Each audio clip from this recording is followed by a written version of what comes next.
Commander Jake Morrison stood on the bridge of the USS Horizon and watched the alien ships approach through the dark space near Jupiter. The three silver vessels moved in perfect formation, their hulls gleaming like mirrors under the distant sun. Jake had trained for this moment his entire career, but nothing could have prepared him for the reality of first contact with an alien species. Dr. Lisa Campbell stood beside him, her hands shaking slightly as she held her tablet. As the ship's lead scientist, she would be responsible for documenting everything about these visitors. The comm system crackled to life and a strange voice filled the bridge. The universal translator worked perfectly, converting the alien sounds into clear English. Greetings, inhabitants of the third planet. I am Ambassador Veltar of the Zephyrian Collective.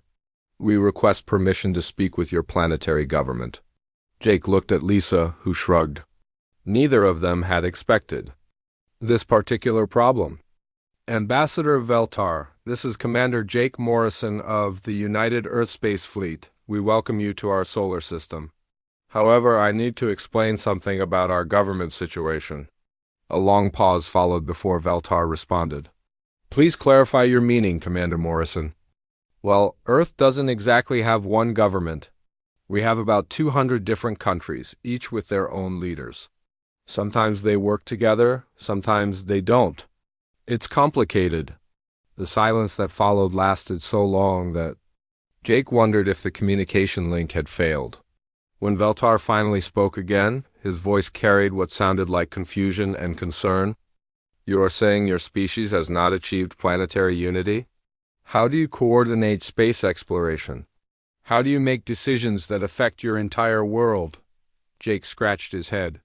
We argue a lot, hold meetings, make agreements, break agreements, argue some more, and somehow things get done. The space program is a joint effort between several countries, but each nation still maintains its own sovereignty. Lisa stepped forward.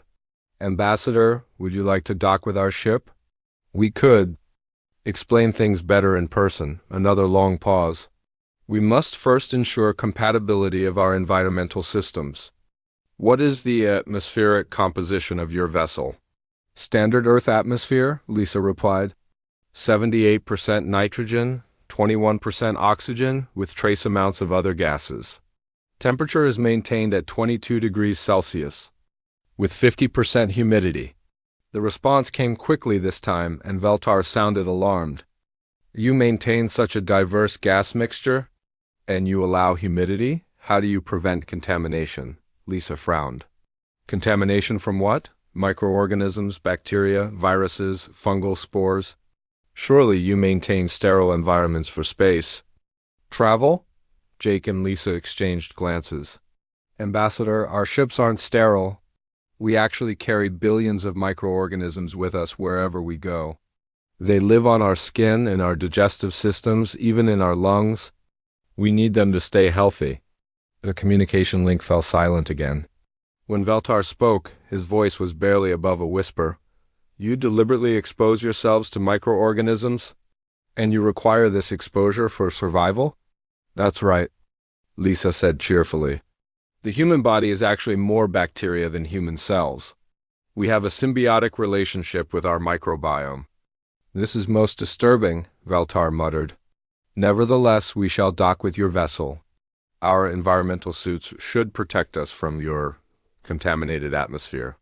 An hour later, Ambassador Veltar and two of his assistants floated through the airlock. They wore bulky white suits that covered their entire bodies, with clear faceplates revealing pale, elongated features and large dark eyes. Jake noticed they moved carefully, as if afraid to touch anything. Welcome aboard the Horizon, Jake said, extending his hand in greeting. Veltar stared at the offered hand as if it were a weapon. Forgive me, Commander, but we cannot engage in physical contact. The risk of contamination is too great. Lisa nodded understandingly. Would you like some refreshments? We have coffee, tea, water, juice. Veltar consulted a small device attached to his wrist. Coffee?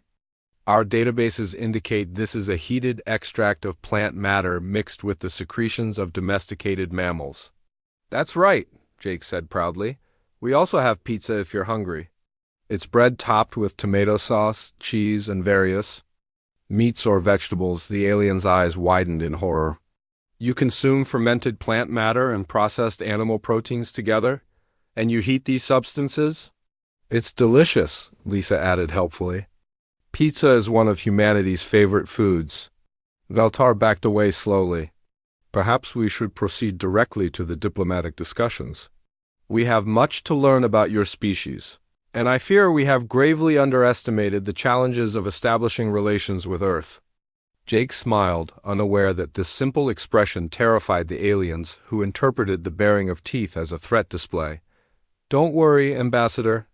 We're probably not as scary as we seem. Veltar's grip tightened on his scanner as it registered the dozens of different bacterial species living in Jake's mouth. He was beginning to suspect that humans were far more dangerous than anyone in the Galactic Council had imagined. Ambassador Veltar stood in his private quarters aboard his ship, staring at the blue and white planet that hung in the darkness beyond his viewport. He had spent 3 days gathering information about Earth and its inhabitants, and each new discovery made him more uncomfortable. The data he was preparing to transmit to the Galactic Council would change everything they thought they knew about habitable worlds. The communication system activated, and the familiar crystal formations of the council chamber appeared on his screen. Council member Thrak, a being made of living crystal from the tidally locked world of Zarian, spoke first. Ambassador Veltar, we have received your preliminary reports about the third planet. Surely there must be some error in your data? Veltar checked his notes one more time. No errors, Council member Thrak. The planet they call Earth maintains surface temperatures that vary by more than 60 degrees Celsius, depending on location and season. The entire planet experiences regular cycles of light and darkness every 24 hours. Thrak's crystalline form flickered with distress. How does any life survive such extreme temperature fluctuations? On Zarian, we maintain a constant temperature within 2 degrees of optimal. Any variation beyond that would be fatal to our species. It gets worse, Veltar continued. Their weather systems are completely unpredictable. They experience violent storms with winds exceeding 200 kilometers per hour. These storms can level entire settlements, yet humans rebuild in the exact same locations. Council member Zoan, whose species evolved in the calm atmospheric layers of a gas giant, spoke with obvious disbelief. You're describing conditions that would classify any world as uninhabitable. How did intelligent life evolve under such circumstances? Dr. Kevin Hayes had joined the diplomatic mission that morning, and Veltar decided to share what he had learned from the human marine biologist. The humans have invited one of their scientists to explain their planet's oceans. I believe this will help you understand the true nature of their world. Veltar activated the recording he had made during his interview with Kevin. The human's voice filled the council chamber, cheerful and enthusiastic despite describing what sounded like a nightmare world. Earth's oceans cover about 70% of our planet's surface, Kevin explained. They contain an amazing variety of life forms, from microscopic plankton to creatures over 30 meters long.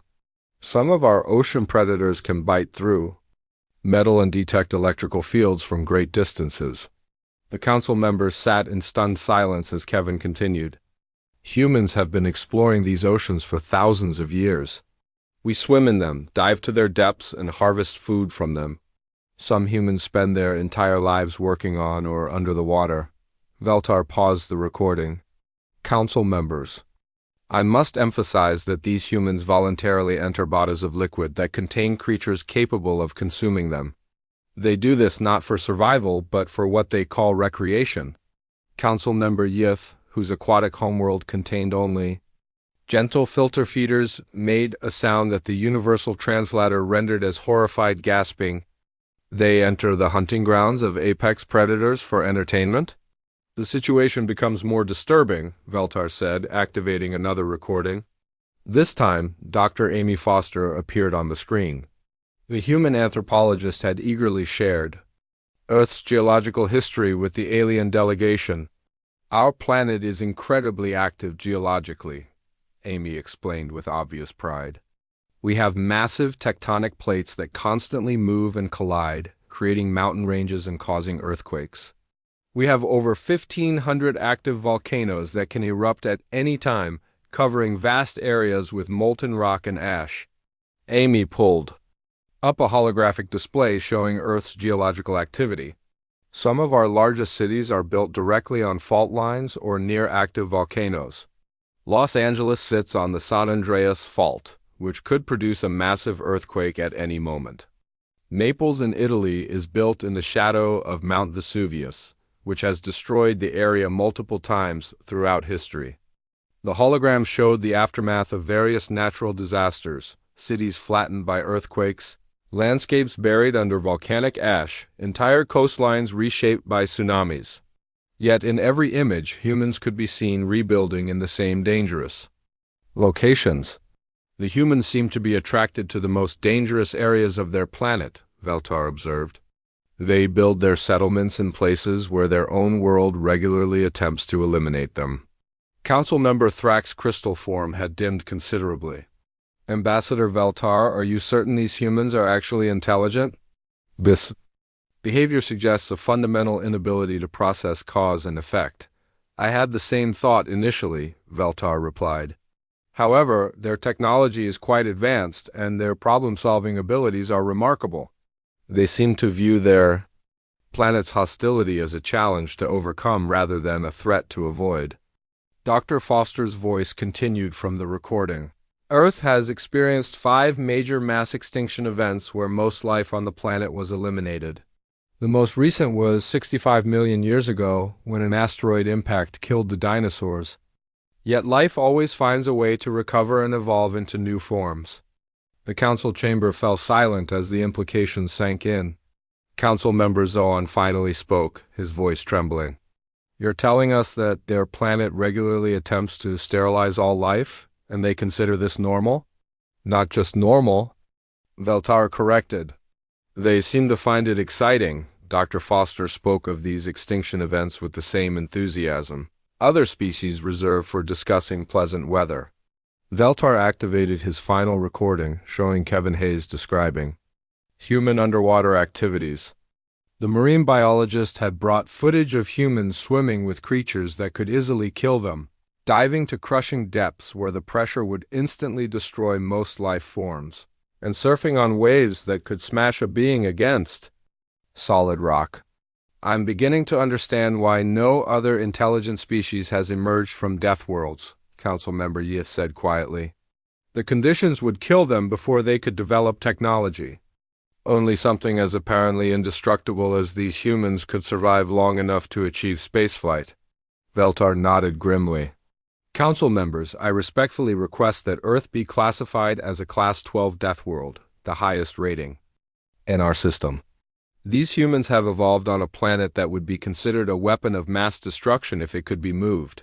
The council members looked at each other with expressions of fear and amazement.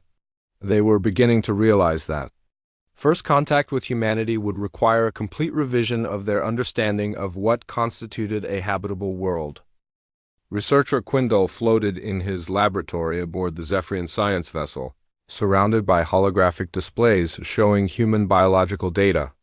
As the collective's leading expert on alien physiology, he had been tasked with studying the creatures from the Deathworld called Earth. What he had discovered challenged everything he thought he knew about the limits of biological possibility. Dr. Rachel Stone had agreed to demonstrate human medical capabilities through a series of recorded procedures from Earth hospitals. Quandle watched in fascination and horror as the human surgeon showed case after case of injuries that should have been instantly fatal to any civilized species. This patient survived a fall from a height of 15 meters, Dr. Stone explained, pointing to medical scans on her tablet. He broke 17 bones, punctured 1 lung, and suffered severe internal bleeding. With proper treatment, he made a full recovery in 8 weeks. Quindle's tentacles twitched nervously as he reviewed his own species' medical data. A fall from even 3 meters would be fatal to a Zephyrian, as their delicate internal structures could not withstand such trauma. Yet these humans seemed to bounce back from injuries that defied all known biological principles. The human skeletal system is particularly interesting, Dr. Stone continued. Our bones can heal themselves when broken, often becoming stronger at the breakpoint. We also have something called a secondary immune response, which means our bodies remember diseases and can fight them off more effectively if we encounter them again. Engineer Pete Collins had joined the medical demonstration to show examples of human physical capabilities. Quindle watched in disbelief as Pete displayed footage of human athletes performing feats that seemed to violate the laws of physics. Humans regularly engage in activities that damage their bodies in order to make themselves stronger, Pete explained enthusiastically. We call it exercise. By deliberately stressing our muscles, cardiovascular system, and bones, we trigger adaptive responses that increase our physical capabilities.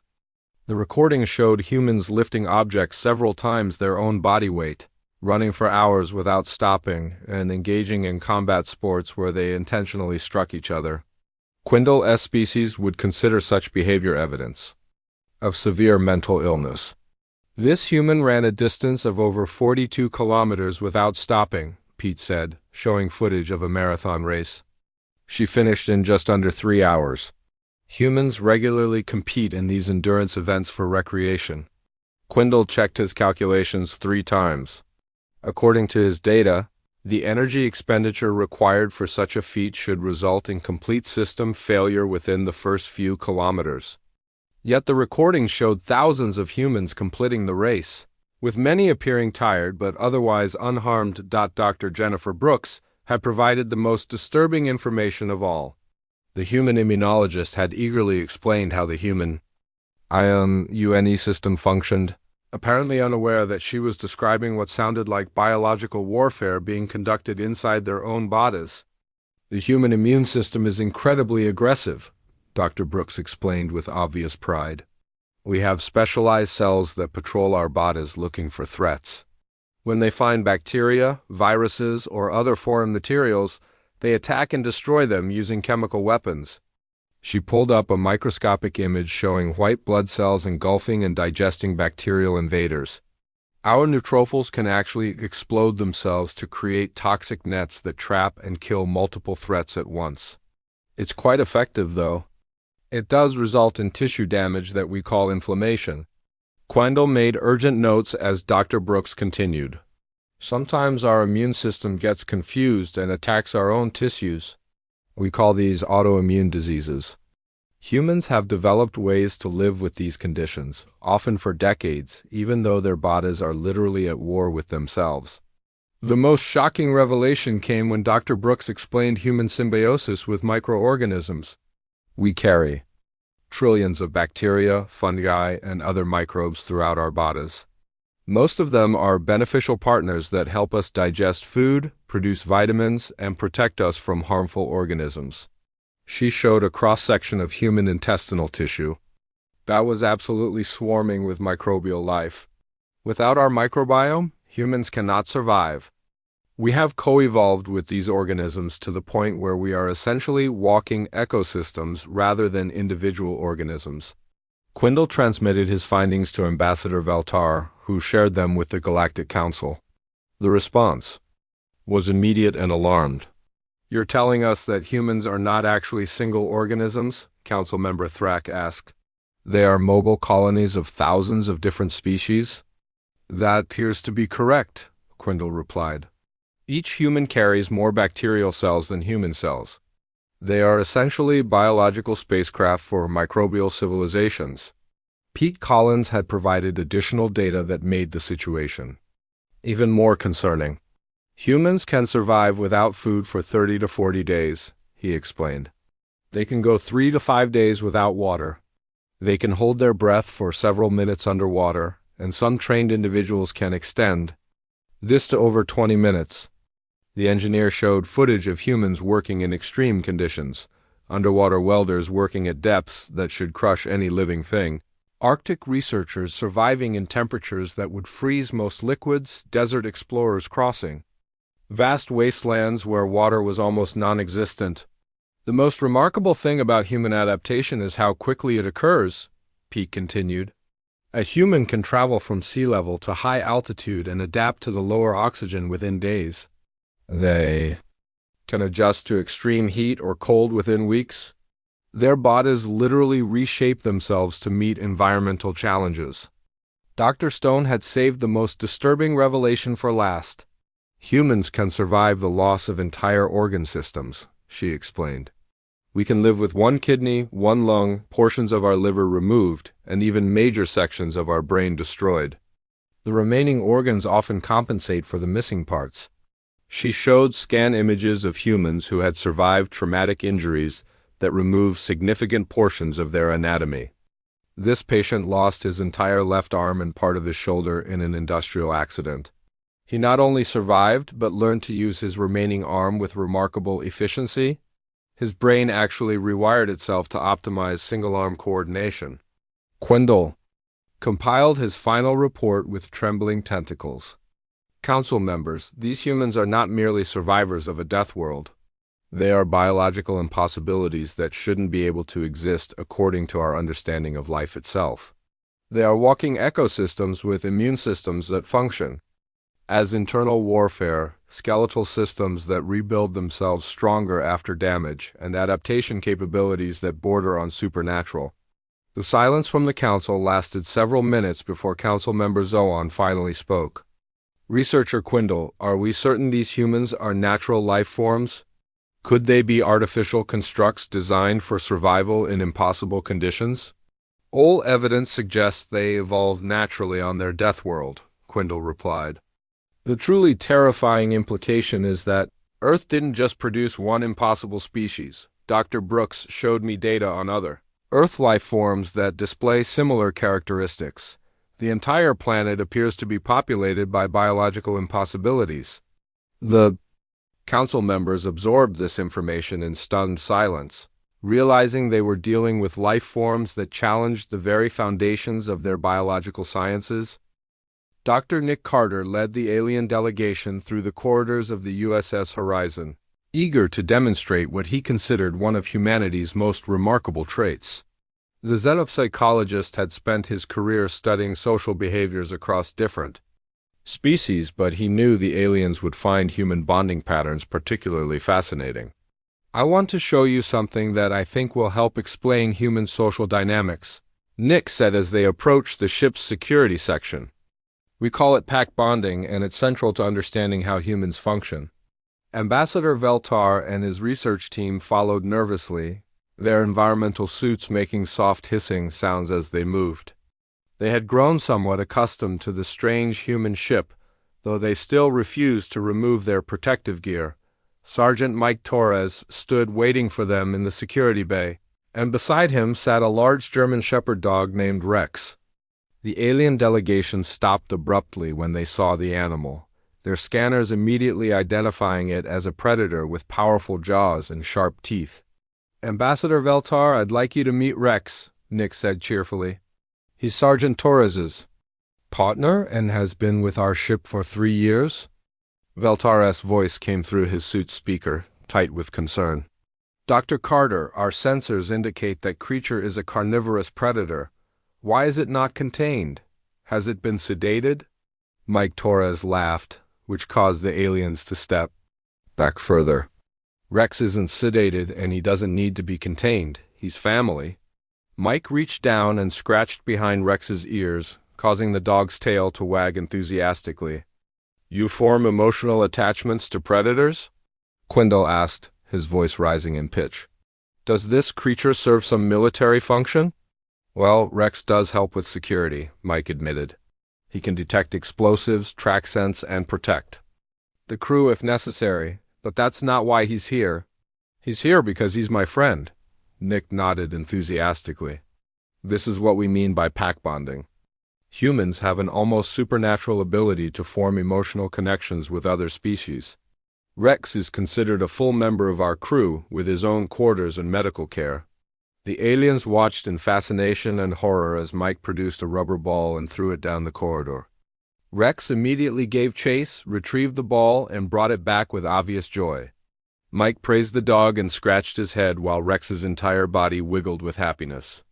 The creature appears to be experiencing positive emotional states from this interaction, Veltar observed. How did you achieve this level of behavioral modification? No modification needed, Mike replied. Dogs evolved alongside humans for thousands of years. We're natural partners. Rex understands my emotions and I understand his. We trust each other completely. Dr. Sophie Martinez joined the group, carrying a tablet loaded with examples of human emotional bonding. As the ship's cognitive scientist, she had prepared a comprehensive demonstration of human pack bonding behaviors. The relationship between Mike and Rex is just one example, Sophie explained. Humans form pack bonds with hundreds of different species. We keep predators like cats as household companions, we domesticate herbivores like horses for transportation and sport, and we even form emotional attachments to creatures that can't reciprocate like fish and reptiles. She showed the aliens footage from Earth of humans interacting with various animals, children playing with cats, riders jumping over obstacles on horses, families caring for pet birds and reptiles. The aliens watched with growing bewilderment as humans consistently demonstrated affection toward creatures that their own species would classify as threats or resources. This bonding behavior extends beyond living creatures, Sophie continued. Humans form emotional attachments to inanimate objects, fictional characters, and even abstract concepts. She activated a recording of humans watching what they called a movie. The aliens observed dozens of humans sitting in darkness, staring at moving images on a screen. Many of them were displaying obvious signs of emotional distress: tears, rapid breathing, clenched fists. These humans are experiencing genuine emotional responses to entities they know are not real, Sophie explained. They form connections with fictional characters and become invested in imaginary conflicts and relationships.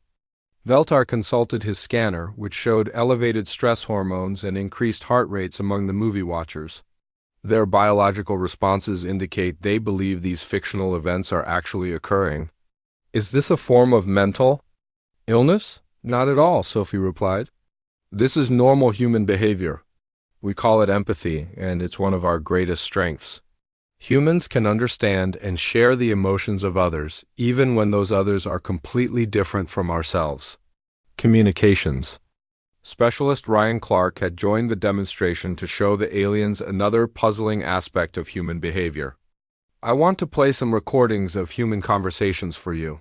Pay attention to something we call humor. The first recording showed two humans discussing a dangerous situation they had survived. Instead of displaying appropriate fear and caution, both humans were making what the translator identified as jokes about their near-death experience, and both were producing the disturbing sound humans called laughter. They are expressing amusement about a life-threatening event? Quindle asked. Why do they make those alarming vocalizations? Laughter is how humans cope with stress and bond with each other, Ryan explained. We often make jokes about dangerous or uncomfortable situations.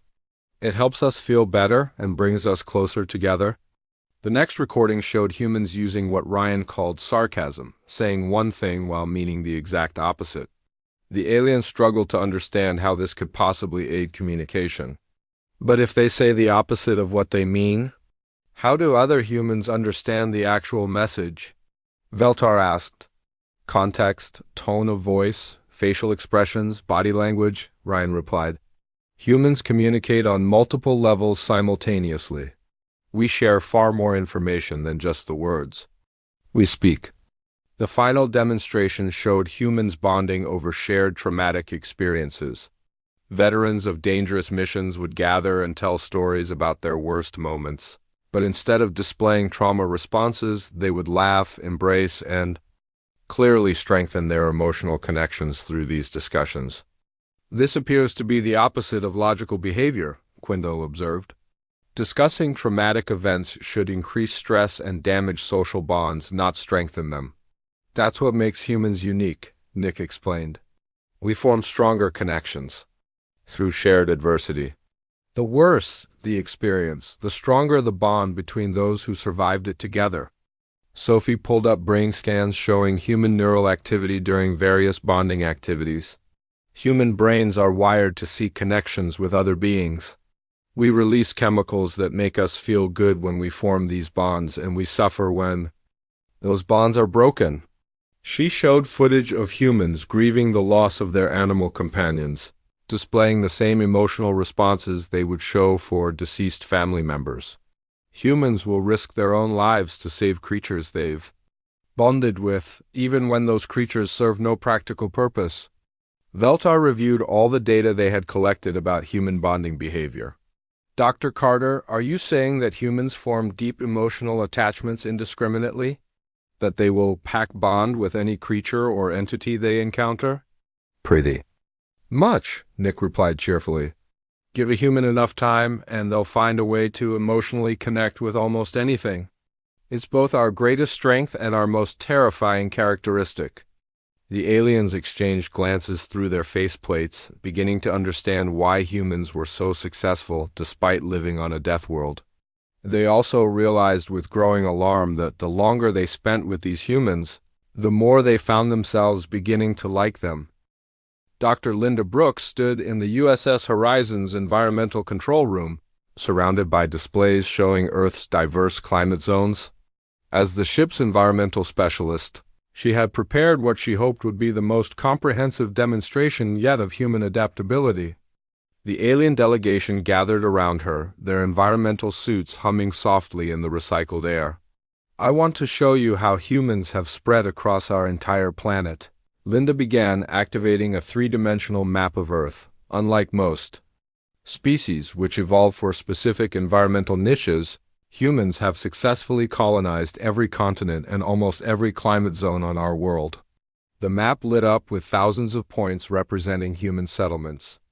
Veltar's scanner showed readings that made no biological sense, humans living in temperatures ranging from -40 degrees Celsius to over 50 degrees above zero, at altitudes from below sea level to nearly 9,000 meters above it, in humidity levels from near zero to completely saturated air. This is impossible, Quindle stated flatly. No single species can survive such diverse conditions without extensive technological support. The physiological adaptations required would take millions of years to evolve. Linda smiled, unaware that her expression of happiness continued to unnerve the aliens. That's what makes humans special. We don't evolve to fit our environment over millions of years. We adapt within a single lifetime, sometimes within weeks or days. She activated a recording showing human settlements in the Arctic, where people lived and worked in conditions that would instantly kill most galactic species. These humans live in permanent cold that would freeze the internal fluids of most life forms. They build their homes from blocks of frozen water and travel across the ice using animals as transportation. The aliens watched in amazement as humans emerged from insulated shelters, their breath visible in the frigid air, and went about their daily activities as if the lethal cold was merely a minor inconvenience. Children played in the snow, adults worked outside for hours, and families lived generation after generation in conditions that registered as uninhabitable on every galactic survey system. How do they generate enough internal heat to prevent cellular damage? Veltar asked, consulting his medical database. Humans have something called brown fat that burns calories to produce heat, Linda explained. We also have behavioral adaptations, like wearing layered clothing and building shelters. But the amazing thing is how quickly we can adapt to cold exposure. A human move from a warm climate to a cold one will develop increased circulation, higher metabolism, and improved cold tolerance within just a few weeks. She switched the display to show human settlements in Earth's deserts. The aliens observed humans living and working in temperatures that would boil the internal fluids of most species, in environments with almost no available water. Desert dwelling. Humans have adapted to conserve water with remarkable efficiency, Linda continued. They can survive on less than 2 liters of water per day in conditions where most species would require 10 times that amount. Their kidneys become incredibly efficient at retaining water, and their skin produces less sweat while maintaining effective cooling. Astronaut Commander Tony Adams had joined the demonstration to explain human space adaptation. The aliens listened with growing alarm as he described how humans functioned in the vacuum of space with minimal technological support. Human space suits are remarkably simple compared to what most species require, Tony explained. We can survive in hard vacuum for about 15 seconds without any protection at all, and several minutes with just an oxygen supply. Our blood doesn't actually boil like most people think. He showed footage of human spacewalks, where astronauts worked outside their ships for hours at a time, separated from the lethal void by only a thin layer of fabric and metal. The human body adapts to microgravity within days. Our bones become less dense, our muscles adapt to the lack of gravity, and our cardiovascular system adjusts its pressure regulation. The aliens watched humans floating effortlessly through their space stations, performing complex tasks with tools while moving in 3 dimensions. Their own species required extensive life support systems and could barely function outside their home environment's narrow parameters. Most disturbing is how quickly these adaptations occur, Tony continued. I've spent 6 months in space, and my body completely reconfigured itself for zero gravity. When I returned to Earth, it took only a few weeks to readjust to planetary gravity. Dr. Carla Jenkins had prepared the most shocking demonstration for last. As the ship's nutritionist, she had documented human dietary flexibility in exhaustive detail. Humans are what we call omnivores, Carla explained. We can derive nutrition from almost any organic matter. Plants, animals, fungi, even some types of bacteria and algae. She displayed a list of human food sources that read like a catalog of biological impossibilities. We consume the fruits of plants, which is normal for many species. But we also eat the roots, stems, leaves, seeds, and flowers. We consume muscle tissue, organ meat, bone marrow, and blood from numerous animal species. The alien scanners identified many of the listed foods as toxic compounds that would poison most known life forms. These substances contain alkaloids, tannins, and other chemical defenses, Quindle observed. How do humans avoid poisoning? Evolution, Carla replied cheerfully. Over thousands of years, humans have learned to process, cook, and combine foods to neutralize their toxic elements. We've also developed cultural knowledge about which foods are safe and how to prepare them.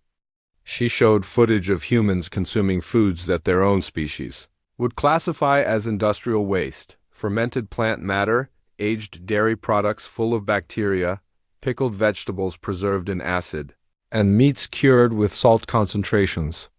That would dehydrate most organisms. The most remarkable thing is human food exploration, Carla continued. When humans encounter a new environment, they systematically test every available organic material to determine if it's edible. This process of trial and error has allowed us to find nutrition sources in even the most hostile environments. Commander Jake Morrison had returned to observe the final demonstrations. What our scientists are showing you is that humans don't just survive in extreme environments, he said. We thrive in them. We seek out the most challenging places on our planet and find ways to make them home. He activated a display showing human settlements in locations that defied logic, cities built on volcanic slopes, communities established on earthquake fault lines, research stations in the most hostile deserts and ice fields, and floating settlements on storm-tossed oceans. We don't avoid danger, Jake explained. We adapt to it, overcome it, and then make it part of our normal environment. Every challenge our planet throws at us just makes us more capable of surviving the next one. Dr. Brooks pulled up her final piece of evidence, genetic studies showing human adaptation in real time. Modern humans show genetic changes that have occurred within just a few thousand years, she said. High-altitude populations have developed increased lung capacity and more efficient oxygen processing. Arctic populations have adapted to process high-fat diets and generate more body heat. Desert populations have evolved improved water retention and heat tolerance. The aliens stared at the genetic data in stunned silence. Their own species required millions of years to show even minor evolutionary changes, yet humans were actively evolving to meet environmental challenges within historical timescales. Council members, Veltar transmitted to the Galactic Council. We are not dealing with a single species that happened to survive on a Deathworld. We are dealing with a species that actively seeks out hostile environments and adapts to conquer them. Every challenge makes them stronger, and they appear to view the entire universe as simply another environment to be mastered. The implications of this revelation would change everything the galaxy thought it knew about the limits of biological possibility. The great crystal chamber of the Galactic Council hummed with nervous energy as representatives from 47 different species gathered to discuss the most important classification decision in their recorded history. Ambassador Veltar floated before the assembled council members, his final report on humanity displayed in holographic detail around the chamber's center. Council Elder Verthan, ancient beyond measure and representing the oldest member species of the galaxy, spoke first. His crystalline voice carried the weight of millennia of careful deliberation. In 3,000 years of galactic civilization, we have never encountered a species like these humans, Verthan began. Every piece of evidence suggests they represent a fundamental threat to the established order of our galaxy. The evidence floated around them in stunning detail. Humans bonding with predators, surviving in conditions that would kill other species instantly, adapting to new environments within days, and thriving on a planet that regularly attempted to exterminate all life. The data was undeniable and terrifying. Council member Thrax's crystal form flickered with agitation. These humans pack bond indiscriminately. What happens when they encounter our species? Will they attempt to form emotional attachments with us? Could this somehow make us more dangerous like them? Quindle transmitted his biological analysis to support Thrax's concerns. Human pack bonding appears to be infectious in nature. During my extended contact with them, I found myself developing what I can only describe as positive feelings toward individual humans. This is unprecedented in my species' psychology. The chamber fell silent as the implications sank in. Several council members had already reported similar experiences from their diplomatic teams, feelings of warmth toward humans that had no logical basis, protective instincts toward creatures that should terrify them, and an inexplicable desire to help these impossible beings succeed. Council member Zoan spoke from his aquatic chamber, his voice carrying through the water with obvious distress. The military implications are staggering. A species that can survive anything, adapt to any environment, and somehow convince other species to assist them could destabilize our entire galactic order. Admiral Helen Parker and Dr. Greg Murphy had been granted permission to address the Council in Humanity's defense. The two humans stood calmly in the center of the chamber, apparently unbothered by being surrounded by beings who considered them walking biological weapons. Honored council members, Admiral Parker began, we understand your concerns about humanity's capabilities. However, I believe you're overlooking the positive contributions we can make to galactic civilization. She activated a holographic display, showing human innovations that had already begun benefiting other species. In just the few weeks since first contact, human medical techniques have saved the lives of 3 Zephyrian researchers who were exposed to a bacterial contamination. Our doctors taught them how to use controlled bacterial infections to fight the harmful organisms. Dr. Murphy stepped forward with his own data. Human engineering solutions have solved problems that your species have struggled with for decades. Our approach to environmental adaptation has allowed us to design life support systems that work in previously impossible conditions. The display showed human-designed habitats that could function in extreme environments, underwater cities that could withstand crushing pressure, Arctic research stations that required minimal energy for heating, and desert installations that extracted water from air with remarkable efficiency. The key difference in human problem-solving, Dr. Murphy continued, is that we don't try to avoid hostile conditions. We embrace them and find ways to make them work for us. This approach opens up entire worlds that your species have written off as uninhabitable. Council Elder Verthan considered this information carefully. You're suggesting that rather than being a threat, humans could expand the habitable range of galactic civilization? Exactly, Admiral Parker replied. Humans don't just survive. In extreme environments, we make them livable for others. Every harsh world we colonize becomes a potential home for species that could never survive there on their own. Ambassador Veltar found himself in the unexpected position of defending the species he had initially feared. Council members, in my extended contact with humans, I have observed that their pack-bonding tendency makes them naturally protective of other species. They don't seek to dominate or control, they seek to help and include. He shared recordings of human interactions with his research team, Jake Morrison ensuring the aliens felt welcome despite their obvious fear, Dr. Campbell patiently explaining human biology without condescension, and various crew members going out of their way to accommodate alien needs and preferences. The humans have already begun referring to my research team as friends, Veltar admitted, and despite every logical reason to fear them, we have begun to think of them the same way. The council chamber erupted in discussion as members debated the classification. Council member Yith spoke for many when she expressed her fears. But what happens to our species' independence if we all become emotionally attached to these humans? Will we lose our individual cultures and identities? Dr. Murphy addressed this concern directly. Humans celebrate diversity.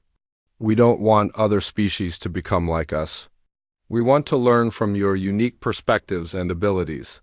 Human pack bonding doesn't erase differences, it treasures them. Commander Jake Morrison had arrived for the final deliberations, accompanied by Sergeant Torres and Rex. The appearance of the human-canine pair caused immediate tension in the chamber, as many council members had read the reports about human bonding with predators. I brought Rex to demonstrate something important, Jake said calmly. Rex is still fully himself.